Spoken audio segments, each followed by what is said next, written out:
성도 여러분, 변하지 않는 것이 있을까요? 변하지 않는 것. 변하지 않는 것 하면 여러분 무엇이 떠오르십니까? 제일 좋은 선물, 금이 혹시 떠오르지 않으시나요? 금이 지금처럼 이 국제 정세가 혼란스러울 때는 최고입니다. 금이 어마어마하게 뛰고 있습니다. 이렇게 요동칠 때는 금만한 안전자산이 없다고 얘기합니다. 하지만 금이 아무리 많다 해도 우리의 생명을 대신할 수는 없습니다. 돈이 많다고 해도 죽지 않을 수는 없는 거죠. 명예는 어떻습니까? 권력은 어떻습니까? 이 세상에 우리가 그것이 있을 때는 정말 행복하고 떳떳하지만, 그러나 그것을 잃어버리게 되면, 우리에게서 그것이 사라져버리면 오히려 많이 가졌던 때, 많이 누렸던 그때를 생각하면서 더 큰 좌절에 떨어지게 됩니다. 그때 그랬는데 하면서 지금의 현실을 부정하고 싶고 도망가고 싶게 만드는 것들이 그런 것들입니다. 사랑은 영원한 것일까요? 사랑, 인간에게 가장 소중한 가치, 사랑만큼 영원한 것은 없다, 변함없을 것이다 라고 우리는 생각하지만 그것도 항상 똑같지는 않은 것 같습니다. 변함없는 것은 아니다라는 것이죠. 영국의 저명한 역사학자 시오도 젤딘이라는 사람이 쓴 책이 있는데요. 인간의 내밀한 역사라는 책이 있습니다. 굉장히 두꺼운 책인데 그래도 한 번은 읽어보실 만합니다. 그런데 이 책에서 뭘 얘기하냐면, 인간의 어떤 보편적인 가치들도 개인의 경험과 또 이 사회의 변화에 따라서 바뀌어 간다라고 이야기합니다. 사랑이 불변하고 영원한 것인 줄 알고 있지만 그것도 역시 우리가 느끼고 표현하는 방식에 있어서 끊임없이 다채롭게 변화해 왔다라고 이야기합니다. 예를 들어서 사랑이라는 것은 단순한 감정의 문제가 아니라 경제, 사회, 종교적 가치관에 의해서 정의되고 또 통제되어 왔다라고 그는 이야기합니다. 예를 들자면 첫 번째, 사랑은 권력 관계에서 해방되는 것이다. 이게 좀 말이 어려운데, 우리가 사랑이라면, 과거의 사랑은 우리가 결혼이라는 걸 생각해 보면 고대 사회에서는 어떤 집안과 집안의 어떤 그 계약 또는 가문의 결합에 우선되었고, 사랑은 뒤따르는 것이었죠. 그런데 이 근대에 들어서게 되면서 어떤 평등이 강조되는 사회가 되면서 이제 사랑은 감정의 것이다, 순수한 감정의 것이다 이라고 이야기합니다. 평등하고 상호적인 관계를 우리가 가지게 되었기 때문에 사랑이 해방됐다라고 그렇게 이야기합니다. 특별히 이제 여성의 지위가 높아지면서 남성과 여성이 동등해지면서 사랑은 아주 보편적이고 특별한 것이다라고 생각하고 있지만 사실 과거에는 그렇지 못했던 것이죠. 그래서 사랑은 사실 인간관계의 것뿐만 아니라 어떤 권력의 상징, 그런 것이 아니라 해방의 상징으로 이제 변화되었다. 사랑을 우리가 자유롭게 할 수 있게 된 것은 우리의 사회가 이제 평등해졌음을 이야기해 주는 것이다라고 이야기합니다. 사랑이 변했다는 것이죠. 또 한 가지 사랑의 어떤 측면을 이야기하냐면, 사랑을 우리가 이상적으로 아름답게 생각하지만 오히려 사랑 때문에 고통받고 있다라고 이야기합니다. 연애하면 느끼는 감정입니다. 너무 사랑이라는 것을 이상적으로 생각하다 보니까 오히려 그 사랑에 대한 기대감이 높기 때문에 인간에게 고통도 가져온다라는 거죠. 인간의 고립을 가져온다. 왜? 사랑하면 상처도 받기 때문에. 사랑을 통해서 어떤 완전한 이해, 만족을 얻으려고 하지만 그것이 실현되기가 어렵기 때문에 사랑을 점점 멀리하고 사랑 때문에 좌절하게 되고 고독과 실망감은 오히려 더 커지게 되었다라고 이야기합니다. 또 그렇게 사랑은 시대에 따라서 또 사회에 따라서 개인의 경험에 따라서 다채롭게 해석되어지고 변화될 수 있는 것이다 라고 이야기합니다. 사랑, 인간관계의 핵심적인 주제이고 변함이 없을 것 같아 보이지만, 그러나 역사적인 것을 따져보았을 때 사랑도 역시 변해왔다라는 것을 이야기하고 있습니다. 과연 이 땅 위에서 변함없는 것이 있기는 할까요? 변하지 않는 것이 과연 있을까요? 그런데 딱 한 가지 변하지 않는 것이 있다라고 우리는 자신 있게 이야기할 수 있습니다. 그것이 무엇이냐 하면 바로 변하지 않으시는 하나님 한 분이다라고 우리는 이야기할 수 있습니다.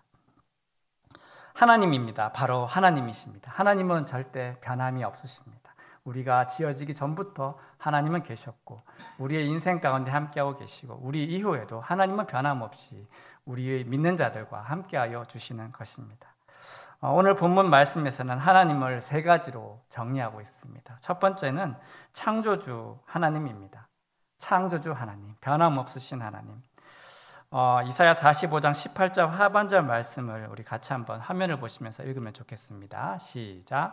여호와는 하늘을 창조하신 하나님이시며 땅도 조성하시고 경국케 하시되 헛되이 창조치 아니하시고 사람으로 거하게 지으신 자시니라.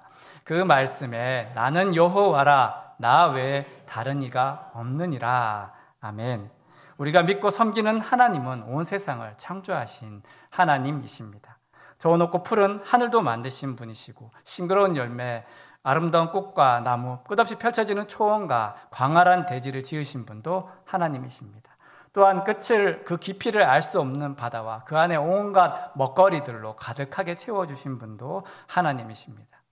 그리고 그 무엇보다도 이 모든 것을 누리며 살아갈 수 있도록 바로 우리를 지으신 분도 역시 하나님이십니다. 이같이 하나님께서는 하늘, 땅, 바다 그리고 인간을, 이 모든 만물을 직접 창조하셨다 말씀하십니다. 사랑하는 여러분, 그런데요, 우리 인간은 우리에게 주신 이 놀라운 이 은혜가 얼마나 큰지를 잘 잊어버리는 것 같습니다. 그래서 참되신 하나님 대신에 헛된 우상을 하나님과 맞바꿔버리는 그런 어리석은 일을 자꾸만 저지르고 있습니다. 그 어떤 것과도 바꿀 수 없는 하나님을 죽어있는 우상과 바꾸고 있는 것입니다. 그런 선택을 하고 있다는 것입니다. 전지전능하신 하나님 아버지가 계심에도 불구하고 눈은 있어도 보지 못하고 귀는 있어도 듣지 못하는 우상, 자기 스스로조차도 돌볼 수 없는 나무와 금속으로 만든 우상을 섬기길 좋아한다라는 것입니다. 예레미야 2장 13절 말씀입니다. 내 백성이 두 가지 악을 행하였나니 곧 그들이 생수의 근원되는 나를 버린 것과 스스로 웅덩이를 판 것인데 그것은 그 물을 가두지 못할 터진 웅덩이들이니라. 예레미야 선지자도 이처럼 생명 근원 되시는 여호와 하나님을 우상과 맞바꿔버린 인간의 어리석은 모습에 대해서 이야기하였습니다. 한없이 콸콸 솟아나는 생수와 같은 생명샘이 아니라 자기 스스로 웅덩이를 팠다. 그것도 아무리 채우려고 해도 끝을 채울 수 없는 터진 웅덩이를 파는 것과 같다라고 하였습니다. 생명의 근원 되신 여호와 하나님을 버리고서 자기 스스로 살 길을 찾아보겠다고 고집을 부리면서 헛된 우상을 만들었다라는 것입니다. 하나님이 가장 싫어하시는 것입니다. 우상을 만드는 것. 온 세상 창조주 되신 세상을 다스리고 계신 여호와 하나님을 버리고 우상을 만들어서 그것들에 절하고 제사 드리는 것을 하나님은 가장 싫어하십니다. 이 세상과 그 안에 살아갈 인간을 지으신 창조주 하나님을 무시하고 오히려 인간이 스스로 지어낸 우상을 향해서 인간은 말합니다. 오 신이여 나를 지켜주십시오. 나를 보호해 주십시오. 내게 복을 주십시오. 이렇게 기도하는 것, 그것은 바로 하나님께 대한 모독 행위다라는 것입니다. 특별히 하나님께서 사랑하시고 택하신 이스라엘 민족, 그들의 주인 되신 하나님을 버리고서 이방인들처럼 우상을 따라 섬기면서 우상을 선택했기 때문에 그들은 하나님의 큰 진노를 받을 수밖에 없었던 것입니다. 신명기 4장 23절, 24절 말씀을 같이 읽겠습니다. 너희는 스스로 삼가 너희의 하나님 여호와께서 너희와 세우신 언약을 잊지 말고 내 하나님 여호와께서 금하신 어떤 형상의 우상도 조각하지 말라. 내 하나님 여호와는 소멸하는 불이시요 질투하시는 하나님이시니라. 아멘. 하나님은 당신의 영광을 다른 것에게 절대 빼앗기지 않으십니다. 빼앗기기 싫어하십니다. 그래서 하나님을 버린 이스라엘 민족이 당할 화에 대해서 27절에 보면 여호와께서 너희를 여러 민족 중에 흩으실 것이요 여호와께서 너희를 쫓아보내실 그 여러 민족 중에 너희의 남은 수가 많지 않을 것이며 라고 분명하게 경고하셨습니다. 그 예언의 말씀처럼 이 민족, 하나님의 선민, 택하신 백성이라고 하는 이스라엘이라는 그 특별한 이름을 가졌음에도 불구하고 결국에는 아스루와 바벨론의 포로가 되고 그로 인해 뼈저린 반성의 시간을 보내게 됩니다. 하지만 하나님 그러기에 앞서서 그들에게 돌아오라고 미리 경고의 말씀을 주셨습니다. 회유하셨습니다. 바벨론에 넘어갈 위태로운 지경에 떨어진 그들, 무서워 떨고 있는 유다 백성들을 향해서, 두려워 떨고 있는 그들을 향해서 하나님 한 번 더 기회를 주고 계시는 것입니다. 돌아오라, 돌아오라, 돌아오기만 하면 내가 너를 구원하겠다. 내가 너희를 기쁘게 할 텐데 라고 하면서 하나님이 이사야서를 통해서 끝없는 사랑의 말씀을 돌이키라는 말씀을 주고 계십니다. 하나님 그렇게 그들의 마음을 되돌리기 원하셨고, 그래서 이사야 선지자의 입을 통해서 하나님 자신이 어떤 분이신지에 대해서 계속해서 다시금 말씀해 주신 것입니다. 이사야 44장 21절 22절 말씀을 우리 같이 한번 읽겠습니다. 야곱아 이스라엘아 이 일을 기억하라. 너는 내 종이니라. 내가 너를 지었으니 너는 내 종이니라. 이스라엘아 너는 나에게 잊혀지지 아니하리라.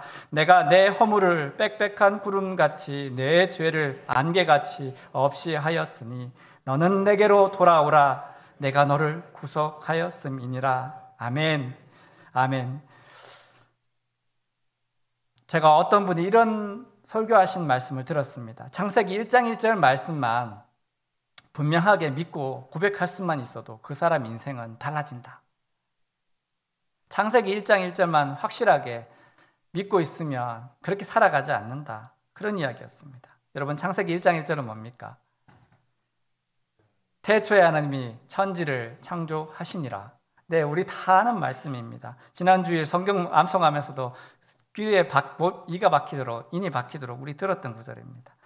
태초에 하나님이 천지를 창조하시니라. 다 압니다. 다 아시죠? 당연히 다 외우고 계시죠. 처음에 목사님이 이런 주장할 때 좀 황당했습니다. 뭔 소리야? 하나님이 세상을 창조하신 것을 안 믿는 그리스도인도 있는가? 이걸 모르는 그리스도인이 있는가? 저는 생각했습니다. 그런데 사실 우리는 세상을 살아가다 보면서 이 분명한 사실, 하나님께서 온 세상을 지으셨다는 이 중요한 핵심 진리를 잊어버리고 있을 때가 얼마나 많은지 모릅니다. 무슨 얘기냐면 지난 시간들을 우리가 되돌아보면 이 시간들을 지나오면서 염려하고 걱정했던 그 시간들을 생각해보면 과연 내가 그때 하나님을 믿고 있었을까? 그때 우리는 하나님께서 온 세상의 창조주 되심을 잊고 있지는 않았는가? 나는 믿지 못했구나 라는 사실을 부끄럽지만 고백할 수밖에 없는 것입니다. 만일 우리가 진심으로 하나님께서 온 세상을 창조하신 창조주 되심을 믿고 고백할 수 있다면 지금 우리에게 있는 염려와 근심들, 걱정거리들, 사실은 많은 것들이 자연스럽게 해결될 수밖에 없다는 것입니다. 여러분, 경제적인 문제에 대해서 우리는 흔히 고민합니다. 그런데요, 온 세상을 모든 피조물을 지으신 하나님이 나의 공급자가 되어주신다고 생각한다면 내 걱정이 얼마나 부질없는 것인가를 느끼게 됩니다. 육신의 질병 때문에, 몸의 아픔 때문에 걱정하고 계신 분이 있다면, 그래, 인간을 만드신 창조주 하나님께서 나의 치료자가 되어주시는데, 하나님 내 치료자이신데 내가 왜 염려하고 있지? 우리는 금방 깨닫게 됩니다. 인생의 진로를 고민하고 있는 분들은 모든 것을 창조하신 하나님께서 나의 인생도 만들어가고 계시는데, 내 삶의 길도 정하여 주시고 나의 인도자 되어 주시는데 내가 왜 미리 먼저 이렇게 걱정하고 있을까? 깨닫게 됩니다. 네, 그렇습니다. 하나님이 창조주 되심을 우리가 믿을 때 사실 우리 삶의 문제들은 별것 아닌 것을 우리는 다시금 깨닫게 됩니다. 그렇게 우리는 우리의 마음과 우리 마음속에서 염려와 근심을 내려놓을 수 있게 된다라는 것입니다. 여러분, 문제가 큽니까? 하나님이 크십니까? 너무 당연한 질문이잖아요. 그런데 왜 걱정합니까? 무엇을 염려하고 있습니까? 우리 하나님은 우리가 상상하는 그 어떤 것보다도 크신 분이십니다. 더 크고 위대한 분이심을 우리가 기억할 수 있기를 바랍니다. 나를 계속해서 내 삶을 계속 뒤따라다니면서 힘들게 하고 있는 문제, 내 마음속 염려와 근심, 걱정은 무엇 때문인지, 내 문제가 저 크고 위대하신 하나님께는 얼마나 하찮고 보잘것없는 것인가 라는 것을 생각해 볼 때 우리 마음은 평강을 되찾을 수 있다라는 것입니다. 사랑하는 여러분, 오늘도 우리의 근심과 염려도 앞으로 있을 모든 일들도 그 크신 하나님의 손에 다 맡겨버리실 수 있기를 바랍니다. 천지를 창조하신 이가 바로 나의 하나님이신데, 내 아버지신데 설마 우리가 망할까요? 설마 하나님이 안 도와주고 그냥 계실까요? 여러분, 그리스도인이 되고 나서 좋은 점이 있습니다. 뭐냐 하면 살아도 천국이고 죽어도 천국이다라는 것입니다. 믿으십니까? 살아도 우리가 주님을 떠날 수 없고 죽어도 주님 우리를 떠나지 않으시기 때문입니다. 하나님은 언제나 우리를 붙들고 계십니다. 천지 만물을 지으시고 그리고 나를 창조하신 하나님이 언제나 우리를 붙잡고 계십니다. 우리를 붙잡고 계시는데 그 어떤 것이 문제가 되고 염려가 될 수 있을까요? 무엇을 걱정하고 계십니까? 마음속 모든 염려 걱정도 하나님께 맡겨버리실 수 있는 은혜를 누리시기를 축복합니다. 두 번째, 하나님은 어떤 분이신가? 두 번째, 말씀하시는 하나님이십니다. 우리 하나님은 말씀하는 하나님이십니다. 이사야 45장 19절과 21절 상반절 말씀을 같이 읽겠습니다. 나는 감추어진 곳과 캄캄한 땅에서 말하지 아니하였고 야곱 자손에게 너희가 나를 혼돈 중에서 찾으라고 이르지 아니하였노라. 나 여호와는 의를 말하고 정직한 것을 알리느니라. 너희는 알리며 진술하고 또 함께 의논하여 보라. 이 일을 옛부터 듣게 한 자가 누구냐? 이전부터 그것을 알게 한 자가 누구냐? 나 여호와가 아니냐? 아멘. 하나님 처음부터 말씀하고 계시다고 전하고 있습니다. 여러분, 서울에도요 큰 절이 많잖아요. 절이 엄청 많고요. 그리고 불상들을 하나같이 멋지고 화려하게 만들어 놨습니다. 여러분, 그런데 궁금한 게 있다고 해서 불상에게 질문하면 대답을 해줄 수 있나요? 그 우상이 입을 열까요? 우리의 궁금증, 우리의 문제를 해결해 줄 수 있습니까? 아니요. 우상은 눈뜬 맹인 아닙니까? 귀가 있어도 듣지 못하고 입이 있어도 말하지 못합니다. 우상은 인간에게 도움이 아니라 짐만 될 뿐입니다. 그것을 섬기느라고 사람들이 고생만 합니다. 우상이 인간을 돌봐주는 것이 아니라 인간이 우상을 돌봐줘야 합니다. 우상은 죽은 존재이기 때문입니다. 우리가 아무리 말을 걸어도 대답하지 않습니다. 그러나 우리 하나님은 살아계십니다. 하나님은 말씀하여 주십니다. 우리가 물으면 대답해 주십니다. 우리의 기도 속에 반드시 응답하는 분이십니다. 사실은 우리가 주님을 찾기 전부터 주님은 이미 그 답을 우리에게 말씀해 주고 있었습니다. 방금 읽은 19절 말씀에서 나는 감추어진 곳, 캄캄한 땅에서 말하지 않는다. 너희가 나를 찾기 어렵게 내가 혼돈 속에 숨어 있지 않았다. 나를 찾을 때 찾지 못할 일이 없다. 나는 너에게 항상 옳은 것을 말하고 정직한 것을 알렸다. 누가 너에게 이야기해 줄 수 있느냐? 누가 너에게 대답해 줄 수 있느냐? 나 여호와가 아니냐? 나 외에 다른 신이 없나니? 라고 분명하게 말씀해 주고 있습니다. 이처럼 우리가 하나님을 간절히 찾을 때 하나님은 반드시 대답하여 주십니다. 하나님은 인간이 듣기 어렵게, 찾기 어렵게 어두운 곳 은밀한 장소에 숨어서 말씀하는 분은 아니십니다. 하나님께서는 천하 만민이 다 들을 수 있도록, 분명하고 명확하게 들을 수 있도록 하나님의 뜻을 알리셨습니다. 우상들은 미래에 대해서 아무것도 말해줄 수 없지만 하나님은 분명하게, 천지를 만드신 여호와 하나님께서는 인류의 역사가 어떻게 진행되어질지, 그리고 그 마지막이 어떠할지에 대해서 성경을 통해서 이미 말씀해 주셨습니다. 하나님은 숨김없이 무엇이 정의이고 정직이며 옳은 삶인지를 말씀해 주셨습니다. 그 결과 우리 모두는 어떤 인생을 살아가야 할지, 우리는 어떤 길이 옳은 길인지를 분명하게 파악할 수 있다라는 것입니다. 인류 역사상 인간에게는 다음의 3가지 질문이 있었다라고 합니다. 세상의 근원, 인생의 목적, 선과 악의 기준, 그리고 죽음 이후의 삶에 대한 질문입니다. 첫 번째, 이 세상과 인간은 어디로부터 왔을까? 둘째, 산다는 것의 의미는 무엇인가? 무엇을 위해 살아야 할까? 세 번째, 무엇이 선이고 악인가? 그 무엇이 기준을 정하는가? 네 번째, 인간의 죽음 이후에는 어떤 일이 있는가? 여러분, 이 4가지 질문에 대한 분명한 답을 우리는 성경에서 찾을 수 있습니다. 이 어려운 질문들에 대해서 하나님은 결코 숨기거나 대답하기를 꺼리지 않으셨습니다. 이 4가지 근원적인 질문들에 대해서 이 우상들은 아무것도 이야기해 줄 수 없지만, 그러나 하나님은 분명하고도 명확하게 말씀하여 주십니다. 이처럼 분명하고 명확하게 말해줄 수 있는 이는 오직 여호와 하나님 한 분밖에 없습니다. 왜입니까? 하나님은 창조주 하나님이시기 때문입니다. 이사야의 입을 통해서 하나님 질문하십니다. 우상을 섬기는 자들을 향하여서 너희들 한번 말해봐. 미래에 어떤 일이 있을지 한번 이야기해 보라고 하십니다. 본문 20절, 21절 말씀을 같이 한번 읽겠습니다. 네, 화면 부탁드립니다. 20절, 21절 말씀. 네. 나무 우상을 가지고 다니며 구원하지 못하는 신에게 기도하는 자들은 무지한 자들이니라. 너희는 알리며 진술하고 또 함께 의논하여 보라. 이 일을 옛부터 듣게 한 자가 누구냐? 이전부터 그것을 알게 한 자가 누구냐? 나 여호와가 아니냐?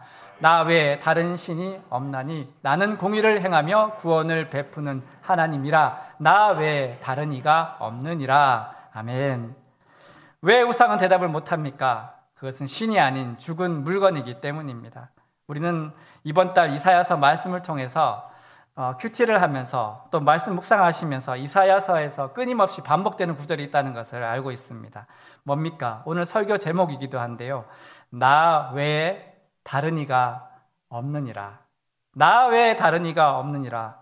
이 이사야서 45장 말씀에서도 이 한 장 안에도 이 구절이 8번이나 반복하며 나오고 있습니다. 성경에서 이렇게 집중적으로 반복해서 말하고 있는 구절을 사실 찾기는 쉽지 않습니다. 그 정도로 하나님은 지금 이 부분을 너무너무 강조하고 싶으신 것입니다. 나 외에 다른 신이 없다. 왜 하나님은 이렇게 이 구절을 반복해서 이스라엘 민족에게 말씀해 주시는 것일까요? 왜일까요? 이들이 믿지 않기 때문입니다. 받아들이려 하지 않았기 때문입니다.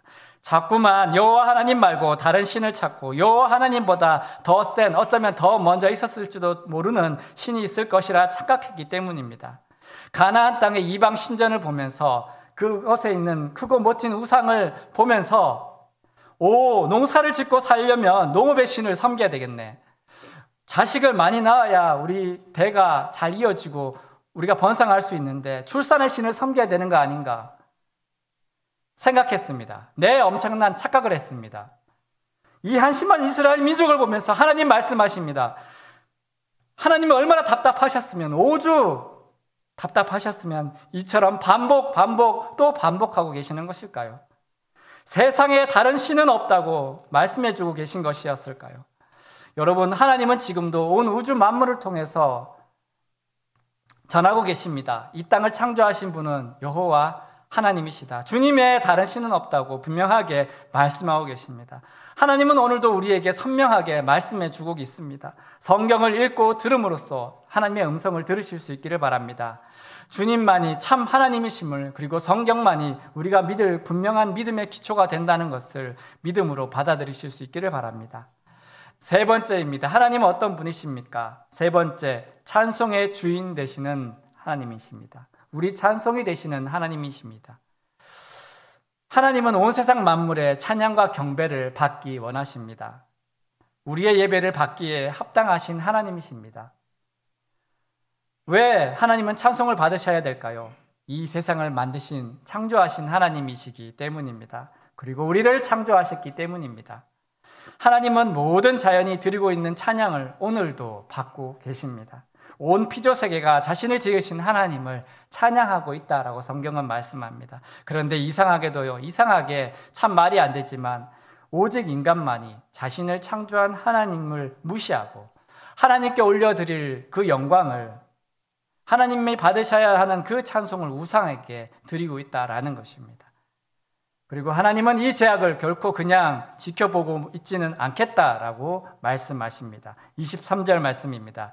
내가 나를 두고 맹세하기를 내 입에서 공의로운 말이 나갔은즉 돌아오지 아니하나니 내게 모든 무릎이 꿇겠고 모든 혀가 맹세하리라 하였노라.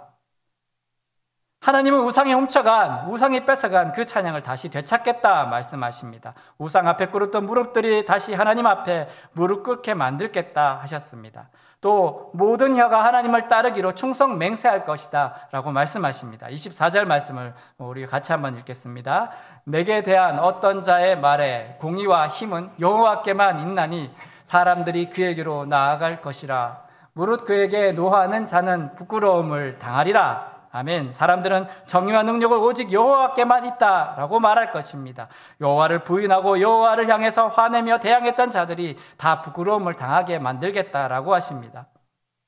그렇게 하나님은 모든 우상, 그 헛된 것들에 절하고 있는 사람들이 후에 여호와가 참 신이구나, 오직 그분께만 정의와 공의가 있구나, 정의와 능력이 있구나 하고 인정하게 될 날이 오게 하신다라는 것입니다. 그때가 되면 하나님을 부인하고 우상을 섬겼던 모든 사람들은 땅을 치고 후회하게 될 것이란 뜻입니다. 이렇게 하나님은 반드시 우상에게 빼앗긴 그 찬양을, 영광을 되찾아 오실 것입니다. 모든 무릎이 그 앞에 무릎을 꿇고 모든 입과 혀가 살아계신 하나님의 이름을 높이 찬양하게 될 것입니다. 바로 그 마지막 날 예수님을 구주로 고백하는 우리는 여호와로 말미암아 의롭다 인정함 받고 주님을 영원토록 찬송하게 될 것입니다. 아멘. 말씀을 정리하겠습니다. 오늘의 설교 제목을 다시 한번 따라해 주시면 감사하겠습니다. 나 외에 다른 이가 없느니라. 나 외에 다른 이가 없느니라. 한 번 더 할까요? 나 외에 다른 이가 없느니라. 아멘. 창조주 하나님만이 우리의 하나님이 되십니다. 나 외에 다른 이가 없느니라. 믿음으로 우리 고백할 수 있기를 바랍니다. 문제를 만났을 때 오직 하나님 한 분뿐이다. 한 분뿐이다.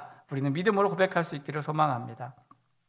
여러분, 하나님을 우상과 비교할 수 없습니다.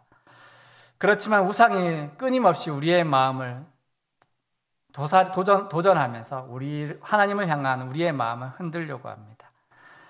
하나님만 믿어서 되겠니? 하나님만 너 진짜 하나님 믿고 있니? 아니잖아. 우리의 마음을 끊임없이 유혹하고 흔들려고 합니다. 그러나 우리는 믿음으로 고백해야 되겠습니다. 오직 여호와 하나님이 창조주 하나님이시고 지금도 살아서 말씀하고 계시고 우리의 찬양의 주인이 되신다라는 것입니다. 사랑하는 성도 여러분, 온 세상에 공의를 세우시는 우리 주 하나님께만 찬송하고 또 찬송을 올려드리면 좋겠습니다. 온 세상의 주님이 것이기 때문에 온 자연 만물은 하나님을 찬양하고 있습니다. 그러나 인간은 그렇게 하지 못하고 있습니다. 우리는 믿음으로 고백해야겠습니다. 주님만이 찬양의 주인이십니다. 주님만 찬양받기 합당하십니다. 그리고 주의 말씀대로 역사는 펼쳐질 것입니다. 주님 다시 오시는 그 날까지 우리는 오직 한 분 하나님만 섬기고 주님을 의지하고 주님께만 찬양을 드리며 살아갈 수 있기를 주님의 이름으로 축원합니다.